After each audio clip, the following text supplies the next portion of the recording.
इबादत समझते हैं भाई, झूठ बोला है तो ये भी इबादत ये है ही है। लेकिन मेरे नबी के गुलामों, हाँ झूठ बोलना कुछ मौके पे जायज है।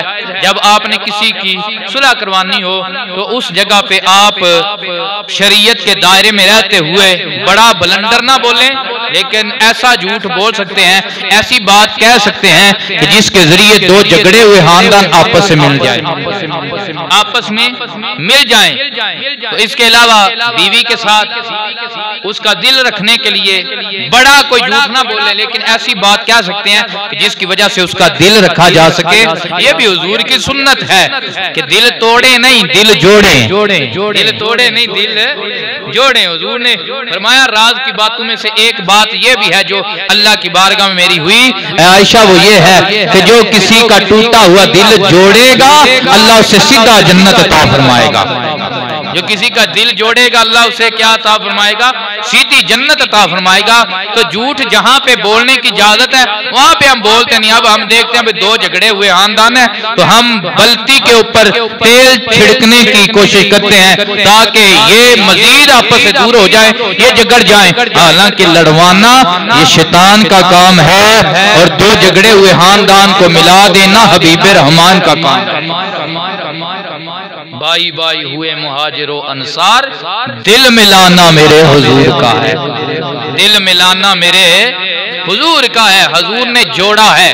हाँ, मोमिन का ताल्लुक हुजूर की गुलामी पे है, मोमिन का मोमिन से ताल्लुक हुजूर की गुलामी पे है। मोमिन के भाईचारे का ताल्लुक और इसका मयार खूनी रिश्ता नहीं है बल्कि हुजूर की गुलामी है। इसीलिए फरमाया अल मुस्लिम अहुल मुस्लिम। ये नहीं फरमाया कि एक बाप के चार बेटे वो भाई भाई हैं, नहीं फरमाया अल मुस्लिम अहुल मुस्लिम। जो कमली वाले के गुलाम है वो सब आपस में भाई भाई हैं। वो क्या है, चाहे उनका रंग कौन सा हो, चाहे उनकी नस्ल कौन सी हो, हाँ वो हुजूर का कलमा पढ़ते हैं तो सब भाई भाई हैं। उनमें ऐसी बात नहीं पाई जाती तो हद कुफर तक जाती है। वो कुरान और हदीस के मुनकर नहीं है तो फिर क्या है? उनसे नाता जोड़ना इसको रब इतना पसंद फरमाता है कि अल्लाह सीधी जन्नत अता फरमाएगा। सीधी जन्नत। तो इमानत पहली निशानी मुनाफिक की, इज़ा हद्दसा इज़ा काज़बा, जब बोले तो झूठ बोले। व इज़ा ऊतू मिना खाना, जब इसके पास इमानत रखी जाए तो उसमें खयानत करे। ये मुनाफिक की दूसरी निशानी है। जब इसके पास इमानत रखी जाए तो उसमें खयानत करे। और आका पाक अलैहिस्सलातु वस्सलाम ने इरशाद फरमाया, आगे वाली जो चीज है हुजूर ने फरमाया जब ये झगड़ा करे तो गालम गलोच करे, गालम गलोच करे। भाई अपना हक लेना है या कोई मामला है, आपने अपने हक की आवाज उठानी है, उसका इलाज गालियों में नहीं है। कल हम उर्से पाक पे थे, हमारे मुर्शिद ग्रामी ने भी हमें यही चीज बताई कि हक लेने का मिजाज जो है वो ये नहीं कि हम गालियां निकालें तो तभी हक मिलेगा, हम लानते भेजे तो हक मिलेगा, हम बस्से जलाएं तो हक मिलेगा। नहीं, मेरे मुर्शिद ग्रामी ने फरमाया है हाँ अगर हक चाहते हो तो नबी की तालीम पे अमल करें, हुजूर की सीरत क्या कहती है इस पे आ जाओगे, अल्लाह हक अता फरमा देगा। तो जब ये झगड़ा करे तो गाली दे, तो ये पता चला कि हुजूर ने फरमाया ये मुनाफिक की तीन निशानियां हैं, जिसमें तीनों पाई जाती हो तो वो तो पक्का मुनाफिक है। और हुजूर ने फरमाया जिसमें एक पाई जाती हो तो समझे कि इसमें मुनाफिक की ये रमक पाई जाती है। तो दुआ करें, ये तकरीर कोई ये जुम्मा गुजारने के लिए नहीं होती, इसका मकसद सिर्फ स्वाद कान का लेना नहीं होता, बल्कि दुआ करें अल्लाह मुझे भी अमल की तौफीक दे, आपको भी अमल की तौफीक अता फरमाए। खुदा की कसम घंटे की तकरीर एक तरफ रह जाए, हुजूर का जो फरमान है ये तीन चीजें कि मुनाफिक की तीन निशानी है, जब बोले तो झूठ बोले, जब इमानत दी जाए तो खयानत करे, जब इसके साथ किसी का झगड़ा हो तो माँ बहन की गालियां निकाले। तो हम इस पे ही अमल कर लें, मैं समझता हूँ मेरी भी बिगड़ी बन जाएगी, आपकी भी बिगड़ी। तो ये इमानत। अब हमारे नजदीक इमानत का मफहूम बहुत छोटा है। हम समझते हैं इमानत सिर्फ यही है कि हाजी साहब आए, उन्होंने मेरे पास पैसे रख दिए, ये इमानत है। भाई जवेद आए, उन्होंने मेरे पास कोई सोना रख दिया, ये इमानत है। हाँ, इमानत सिर्फ ये ही नहीं है, बल्कि इमानत का मफहूम बहुत वसी है, बहुत वसी है इमानत का मफहूम। तो मैं आपको हुजूर की फरामीन से और कुरान से ये बताना चाहता हूँ, जो मैंने आपके सामने कुरान हकीम की आयत मुकद्दसा तिलावत की है, ये तवज्जो से सुने, एक बार मोहब्बत से कहें सुभान अल्लाह। हाल के कायनात फरमाता है, इन्नल्लाह यअमुरुकुम अन तुअद्दुल अमानाति इला अहलिहा। अल्लाह फरमाता है कि मैं तुम्हें हुक्म दे रहा हूँ, मेरे नबी के कलमा पढ़ने वालों, अगर मेरे नबी का कलमा पढ़ा है, ये नबी तो देखो कितना अजीम नबी है, अभी नबी ने नबूवत का ऐलान नहीं किया है, 40 साल जो गुजारे हैं, नबी ने जात मनवाई है। अबू जाल से भी पूछा गया है, अबू जाल तेरा मोहम्मद अरबी के मतलब अकीदा हाल क्या है? वो भी कहता है मोहम्मद की शान ये है, वो सादिकुन व अमीन, मोहम्मद सच्चा भी है, मोहम्मद इमानतदार भी है। तो जिस नबी का कलमा पढ़ा है, उस नबी की गुलामी का तकाजा ये है कि जब तुम्हारे पास कोई बंदा इमानत लेके आए तो उनकी इमानतें उनको लुटा दो। मेरे आका पाक अलैहिस्सलातु वस्सलाम ने जनाबे वाला, अभी जनाबे वाला हुजूर ने हिजरत नहीं फरमाई, जब हुजूर हिजरत फरमाने वाले थे, कुछ दिन पहले आका पाक अलैहिस्सलातु वस्सलाम सीने हरम में आए हैं, मक्का शरीफ में आए हैं। हुजूर का दिल चाहे मैं अल्लाह के घर खाना काबा के अंदर दाखिल हो जाऊं, लेकिन क्या देखा, खाना काबा के आगे ताला लगा हुआ है। इस ताले की चाबी हजरत उस्मान बिन तलहा के पास है, जिन्होंने अभी तक कलमा नहीं पढ़ा था। मेरे नबी ने फरमाया उस्मान को बुला के लाओ। उस्मान को जब बुलाया गया, उन्होंने फरमाया उस्मान मैं अल्लाह के घर के अंदर जाना चाहता हूँ, मुझे इस घर की चाबी दे दे। उस्मान कहने लगा, ऐ मोहम्मद अरबी, तूने नेर दीन का ऐलान किया है, मैं मक्के के एक अदना से अदना बंदे को भी चाबी दे दूंगा, जब तेरी बात आएगी तुझे चाबी नहीं दूंगा। मेरे आका ये बात गुस्से की थी। उस्मान बिन तलहा जब इस्लाम लाए खुद बयान करते थे, कहते थे मैंने देखा नबी गुस्से में नहीं आए, नबी जलाल में नहीं आए, नबी मुस्कुरा पड़े। ऊंची आवाज में कहे नबी मुस्कुरा पड़े। आका पाक मुस्कुराए, मुस्कुरा के मेरे नबी ने फरमाया उस्मान बिन तलहा मैं अल्लाह का नबी आज अल्लाह के घर में तेरे सामने तुझे गवाह बना के ये बात कहता हूँ कि वो दिन दूर नहीं जब अल्लाह में कमली वाले को मक्के का हाकिम बना के भेजेगा।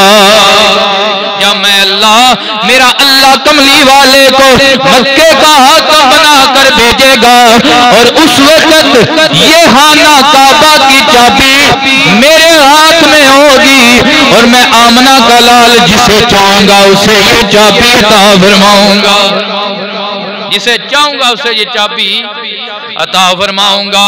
उस्मान बिन तलहा खुद कहते हैं मैंने तंज़िया अंदाज में, मज़ाहिर अंदाज में कहा ये कैसे हो सकता है, अब्दुल्ला का यतीम दुर्रे यतीम, ये आमना का दुर्रे यतीम मक्के वालों पे हाकिम बन के आए, बादशाह बन के आए, लेकिन उस वक्त कुफर की ऐनक लगी हुई थी। कहते हैं जब ईमान लाया तो मुझे पता चला ये तो बाद की बादशाही है। अल्लाह ने तो अजलों से अपने महबूब को अर्श का भी बादशाह बनाया है, फर्श का भी बादशाह,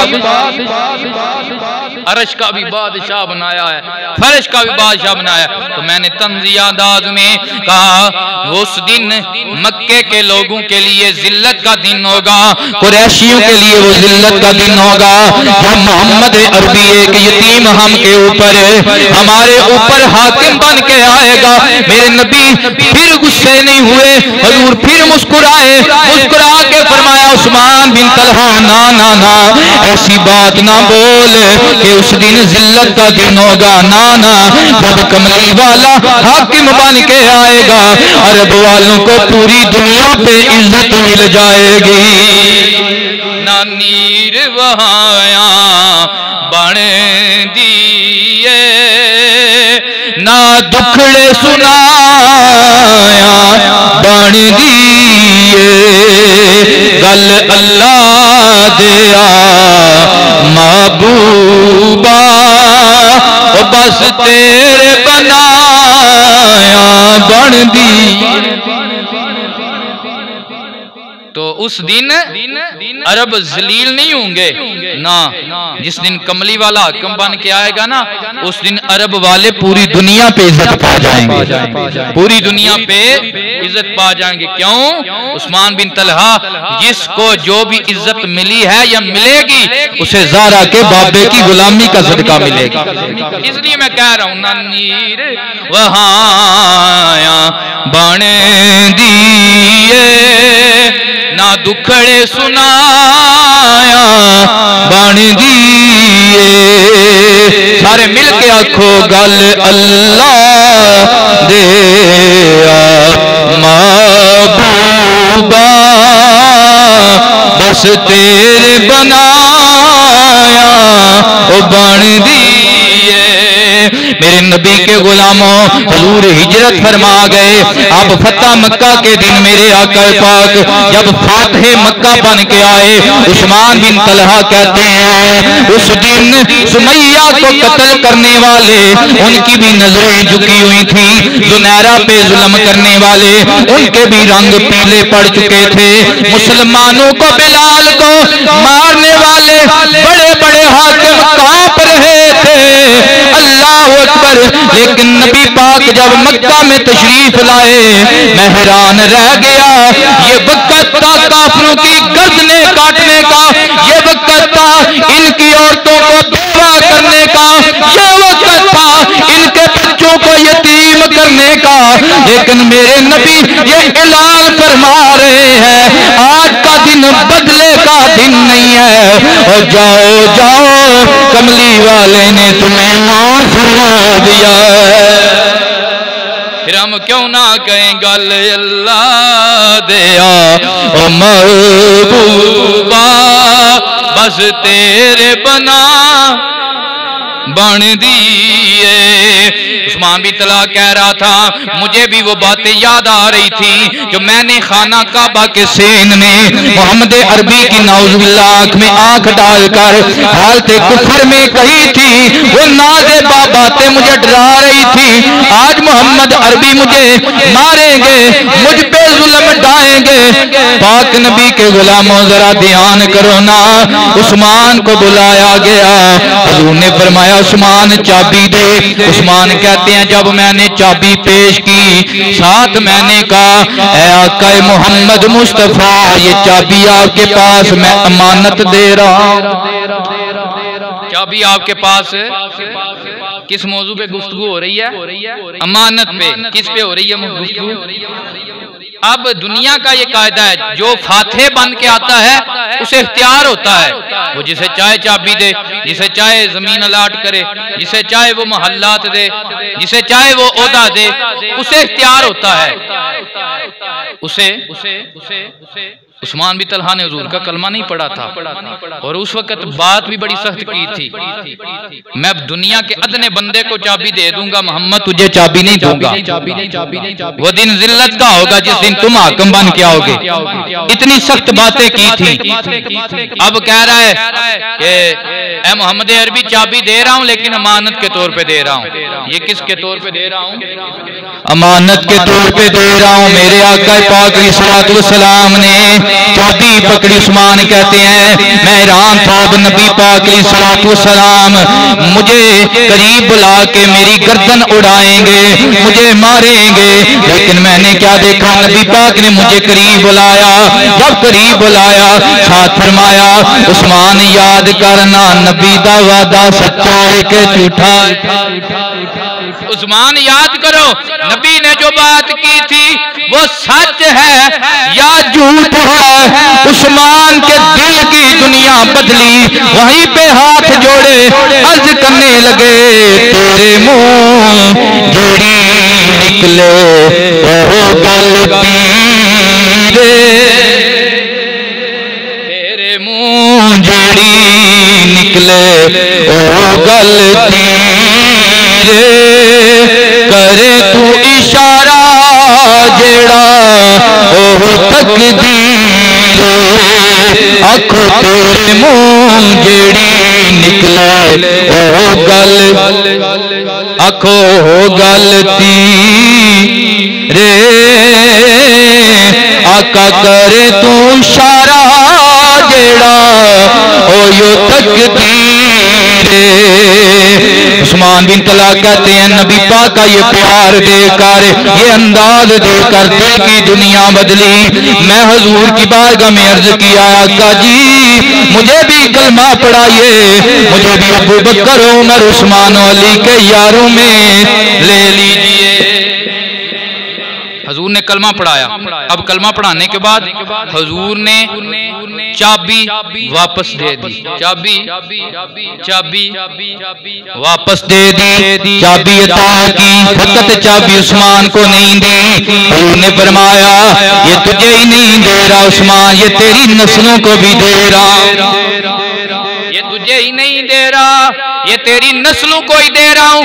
पास हजरत उमर, हजरत अब्बास और हजरत मौला अली खड़े थे। हजरत अब्बास और मौला अली ने अर्ज किया, आका जी ये तो उस वक्त बड़ी बातें करता था, या रसूल अल्लाह ये बाकी जो मामलात है हमारे कबीलों के अंदर है, ये चाबी कौन सी हम पे बाहर है, ये भी हमें दे दीजिए, इसे क्यों दे रहे हैं? हजूर ने फरमाया तूने सुना नहीं था, इसने मुझे कहा था मोहम्मद अरबी में इमानत दे रहा हूं, तो जो जिसकी अमानत हो उसी को ही दी जाती है, जिसकी इमानत हो उसी को दी जाती है। तो चाबी अता फरमाई और फरमाया ये तुझे नहीं तेरी नस्लों को दे रहा हूं, और जो तेरी नस्लों से ये चाबी लेगा तू इसे लेगा वो जालिम होगा। वो क्या होगा? जालिम होगा। तो मेरे पाक की ये आका पाक की अता है, देखो कितनी बड़ी अता है, हजूर ने कैसी इज्जतें दी हैं। आज वक्त था कि उस्मान को जलील किया जाता, उस्मान बिन तलहा की इज्जत कमाल की जाती। हजूर चाबी फकत उस्मान को नहीं दे रहे, बल्कि इनकी सारी नस्ल को अता फरमा के इज्जत फजाई फरमा रहे हैं। अल्लाह अकबर। वक्त गुजरता गया, हजूर तशरीफ ले गए, अबू बकर का जमाना आया, चाबी हजरत उस्मान के पास है। उमर का जमाना आया, चाबी उस्मान भी तला के पास है। हजरत उस्मान का जमाना आया, चाबी उस्मान भी तला के पास है। मौला अली का जमाना आया, चाबी हजरत उस्मान भी तला के पास है। उमैया की दौरे बादशियत आया, चाबी हजरत उस्मान भी तला के पास है। अब्बासी खुलाफा का दौरे बादशाही आया, चाबी उस्मान भी तला के पास है। उस्मानियों का दौर आया, चाबी उस्मान भी तला के घराने वालों के पास है। और अब तक भी सौदिया वालों के जनाब जब भी किसी हाकिम ने अल्लाह के घर जाना होता है तो काल उस्मान भी तला की औलाद को की जाती है और इज्जत से लाया जाता है। के चाबी से ये खाना काबा का दरवाजा खोलते हैं और फिर हमारी जुबान से यही निकलता है मोहम्मद जलील करने नहीं आए, मोहम्मद इज्जतें देने आए हैं, मोहम्मद जलील करने नहीं आए। रखो न गल अल्लाह दिया महबूबा, बस तेरे बनाया। जी गल अल्लाह दिया, चाके ला के सारे आखो, जवान सारे पढ़ो आखो, गल अल्लाह दिया महबूबा, बस तेरे बनाया ओ बन दी। अमानत का मफहूम बहुत वसी है। ये जो अल्लाह करीम ने कुरान में हुक्म दिया ना कि जिससे अमानत लो तो उससे लुटा दो, तो वहां पे अमानत का लफ्ज़ नहीं बोला, फरमाया अन तुअद्दुल अमानता इला अहलिहा, अमानत की जमा अमानाता बोला। उलमा फरमाते हैं अमानाता कहने की वजह यह है अल्लाह ताला बताना ये चाहता है फकत माल ही मानत नहीं, पैसा ही मानत नहीं, और भी बड़ी चीजें मानत हैं, और भी बड़ी चीजें मानत है। औलाद भी अल्लाह की मानत है, औलाद भी क्या है? अल्लाह की अमानत है। देखो भाई ये बंदे के बस का काम नहीं है, ये अल्लाह की अता है। जोड़े की शादी होती है तो भाई अगर बंदे के बस का काम होता तो कोई भी बंदा बे औलाद ना रहता, दुनिया में कोई भी बे औलाद ना रहता, कोई भी ना रहता। लेकिन ये खुदा की वंड है, उसकी तकसीम है। कुछ लोग होते हैं 50 साल गुजार देते हैं, एक भी पैदा नहीं होता। कुछ वो होते हैं जिन्हें एक साल में अल्लाह एक साल में 5 अता फरमा देता है।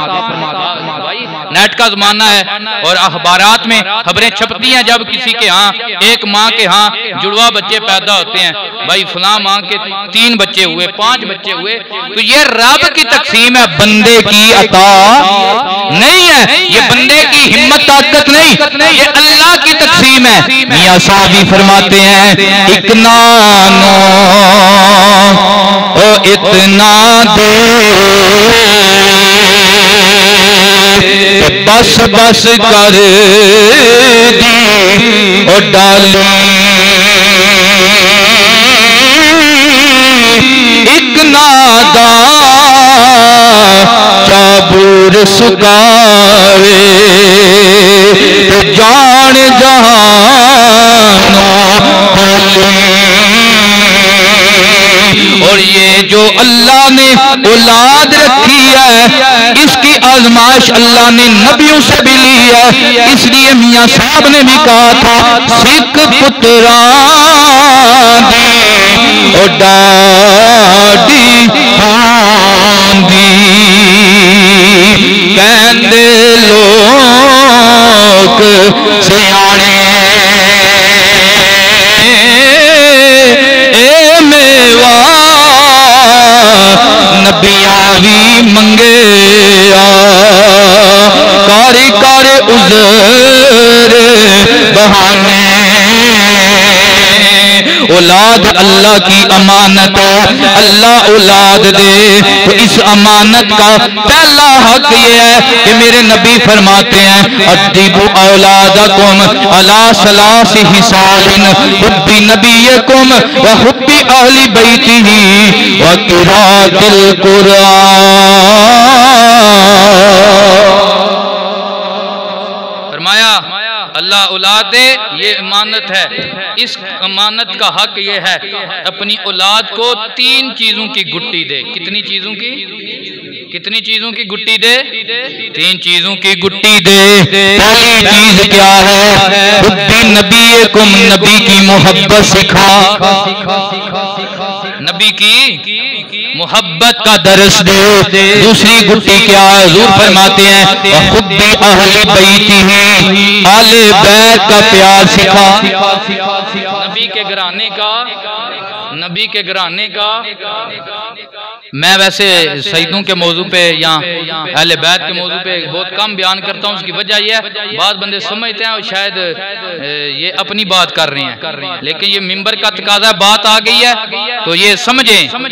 आज के जमाने में जो मामला चल रहे हैं हर जगह पे, हर जगह पे हम पैगंबर पाक का नाम लेते हैं, हुजूर की नस्ल खत्म नहीं हुई, बल्कि अल्लाह ने कुरान में ये वादा फरमाया महबूब इन्ना आतैना कल कौसर फसल्ली लिरब्बिका वनहर इन्ना शानियका हुवल अबतर।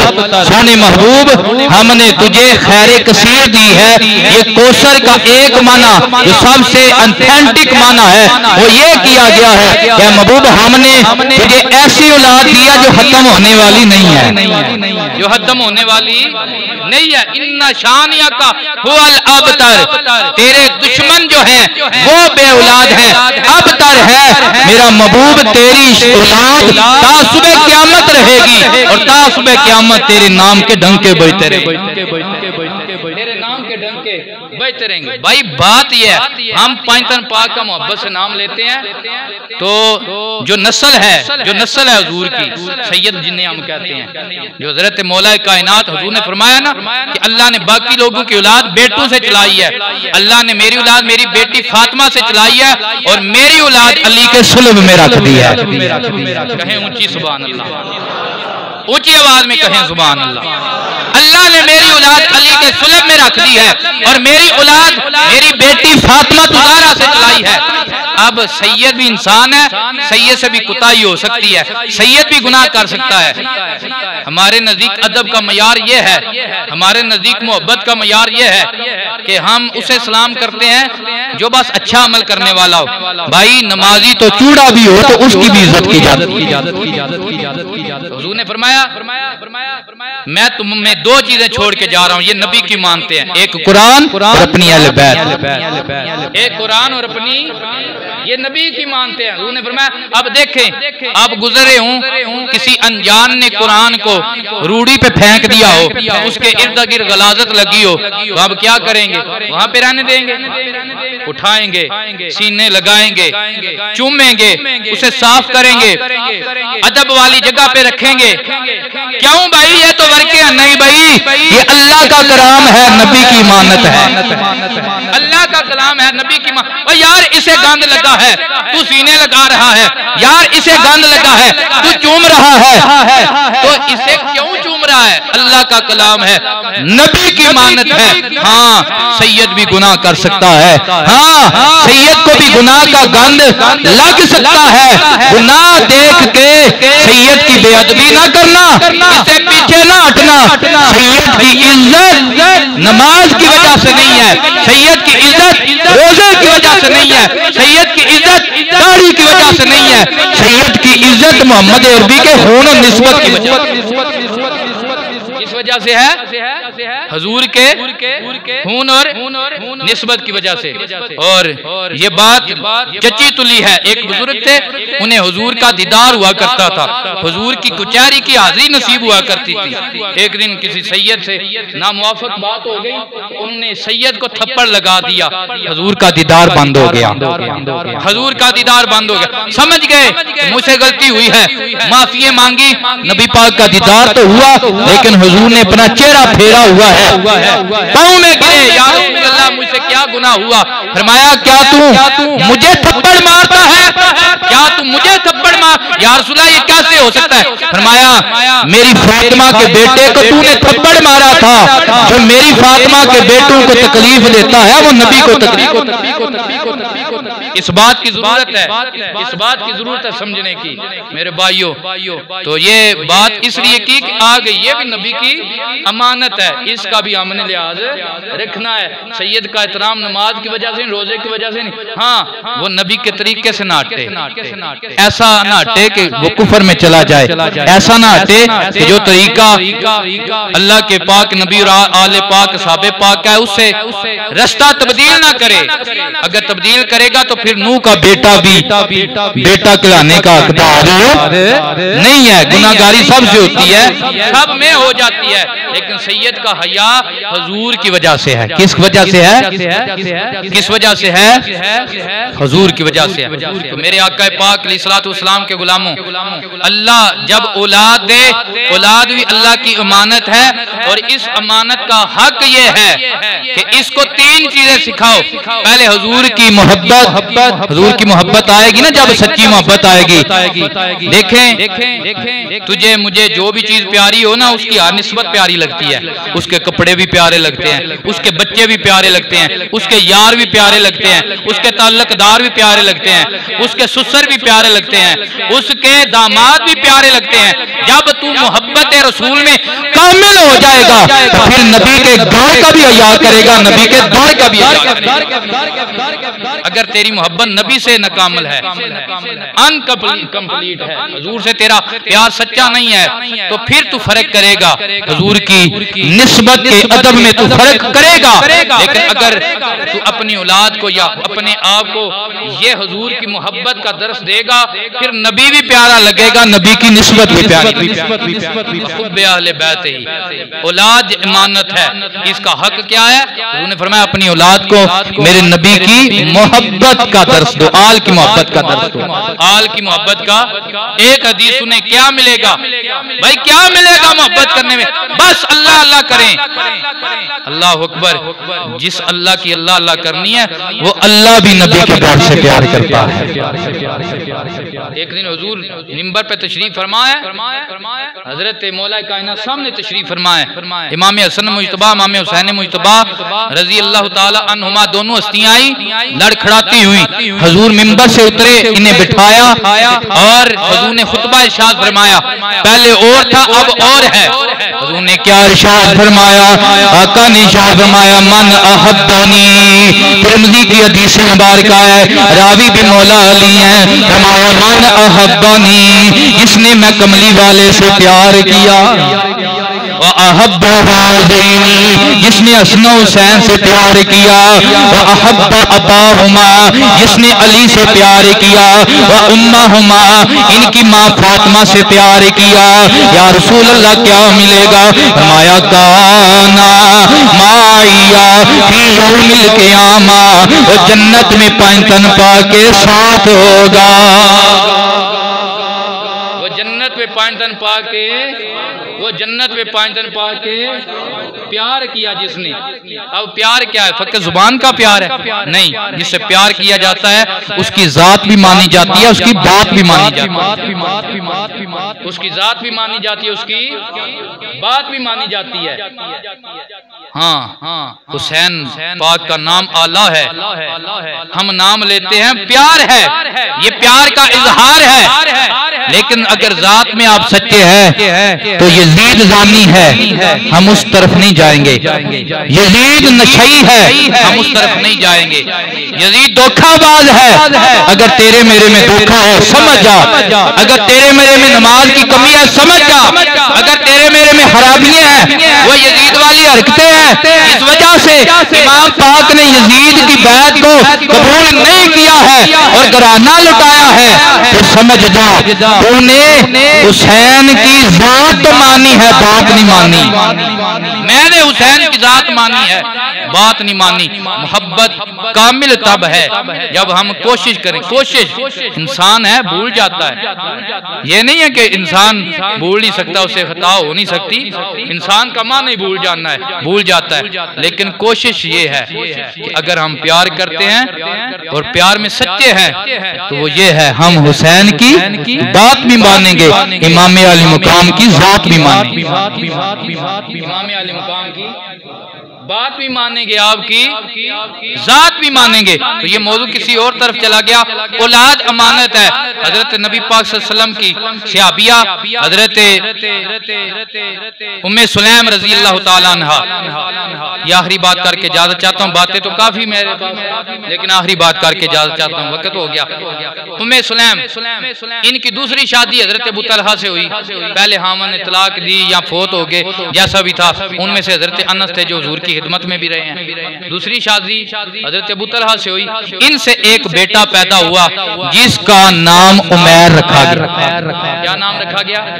हुजूर इनके घर तशरीफ लाया करते थे और उमैर से हुजूर प्यार किया करते थे और दिल लगी किया करते थे। हजरत उमैर ने एक परिंदा पकड़ रखा था, हुजूर भी तशरीफ ले जाते, हुजूर भी उमैर के साथ मिलके उस परिंदे को दाने अता फरमाया करते। वो परिंदा भी कहता होगा उस आजादी से वो कैद अच्छी जिस कैद में रोजाना नबी का दीदार तो होता है। तो सरवी अच्छी लगी ना, सरवरी अच्छी लगी, हम फकीरों तो को मदीने की गली अच्छी लगी। तो वो परिंदा जब फोत हो गया, मर गया, नबी तशरीफ लाए, हुजूर ने उमैर को गोद में बिठाया। उमैर बेटा बताओ, मा फ़अलन नुऐर, या उमैर मा फ़अलन नुऐर। हुजूर ने हंसते मुस्कुराते फरमाया, ए उमैर बता वो तेरे परिंदे का क्या बना? वो फोत हो गया, वो मर गया, वो तेरे परिंदे का क्या बना। ये जो इतना जुमला हुजूर ने मुस्कुराते फरमाया था, मुस्कुराते हुए फरमाया था और बच्चे के साथ किया था। मुहद्दिसीन इकराम कहते हैं इस हुजूर के जुमले से 100 मसले हल होते हैं। जो हुजूर बच्चे से मजाक करें उस जुमले से 100 मसले हल होते हैं। तो जब मेरे नबी अबू बकर और अली को बिठा कर दीन पढ़ा रहे हैं तो फिर कितने मसले हल होंगे। तो ये बच्चा बीमार हो गया, बीमार हो गया। हजरत अबू तलहा मजदूरी किया करते थे, जाना पूछ के चले जाते। एक दिन आए, बच्चा फोत हो गया था, रात का वक्त था। हजरत अबू तलहा ने रोजा भी रखा हुआ था। माँ ने सोचा भाई अब रात का वक्त है, अबू तलहा भी रोजे से हैं और थके मांदे होंगे, मजदूरी करके आए हैं, बताऊंगा तो उनकी तबीयत नासाज हो जाएगी। माँ ने बच्चे को उठाया और अलहदा कमरे में रख दिया। अबू तलहा आए, थके हुए थे, पूछा ए उम्मे सुलैम मेरे बेटे उमैर का क्या हाल है। कहा पहले से आराम मेरा, पहले से उसकी तकलीफ खत्म होगी, आराम से है, वो आराम कर रहा है। अबू तलहा ने अल्हम्दुलिल्लाह कहा, लेट गए, हकूक़े इज़्दिवाजी अदा किए। सुबह जब हुई सहरी की, मस्जिद जाने लगे, नबी की बारगाह में हज़रत उम्मे सुलैम ने खड़ा कर लिया। कहा ए अबू तलहा बताओ आपके पास कोई बंदा अमानत रख के जाए तो क्या जब मांगने आए उसे वापस देनी चाहिए या रख लेनी चाहिए। जब मांगने आए तो देनी चाहिए या रख लेनी चाहिए। अल्लाह अकबर। अबू तलहा सहाबी तो ने कहा ठीक है, मानत है, नबी का सहाबी तो मानत में हियानत नहीं ना कर सकता, मानत है ये हम मानत में हियानत करते हैं और अपनी मलकियत समझते हैं। हजूर ने उन्होंने अर्ज किया हाँ मानत में हियानत नहीं करनी चाहिए, उसे लुटा देनी चाहिए। बीवी बड़ी दना थी, उसने कहा ये जो बेटा उमैर था ना ये भी अल्लाह का हमारे पास अमानत था, तो अल्लाह ने अमानत अपनी ले ली है। अबू तलहा ने जब सुना, जारी बात है बेटा है, सिख पुत्रां दी डाडी होंदी तो बेटा है, परेशान हुए, परेशानी के आलम में हुजूर की बारगाह में गए। जब हुजूर की बारगाह में गए ना तो सारा मामला अर्ज किया। सरकार ने इरशाद फरमाया उम्मे सुलैम के सब्र की वजह से और आज रात जो अल्लाह ने तुम्हारा मलाव करवाया है वो बेटा अता फरमाएगा जिसमें अल्लाह ने बरकतें रख दी हैं। क्या रख दी हैं, क्या रख दी हैं। हजरत अब्दुल्ला बिन अबू तलहा पैदा हुए, उनसे आगे 9 बेटे पैदा हुए। कहते हैं मेरे नबी का फरमान था अल्लाह ने बरकतें रख दी हैं। वो 9 के 9 कुरान के कारी भी थे, दीन के आलिम भी थे। कुरान के कारी भी थे, दीन के, कुरान के कारी भी थे, दीन के आलिम भी थे। फिर आखिर बार पढ़ लें, तेरे निकला ओ गलती रे, तेरे मुंह जेड़ी निकले ओ गलती रे, ओ करे तू इशारा जेड़ा ओ तकदीर रे। दुआ है अल्लाह करीम हमें इमानतों की हिफाजत करने की तौफीक दे। हुजूर ने फरमाया ये मानत रिज़्क़ खींचती है, अगर बंदा इसकी हया करता है, इसका पास रखता है तो अल्लाह इसे रिज़्क़ की बरकत अता फरमाता है। वाहिर दावाना अनिल हम्दुलिल्लाहि रब्बिल आलमीन।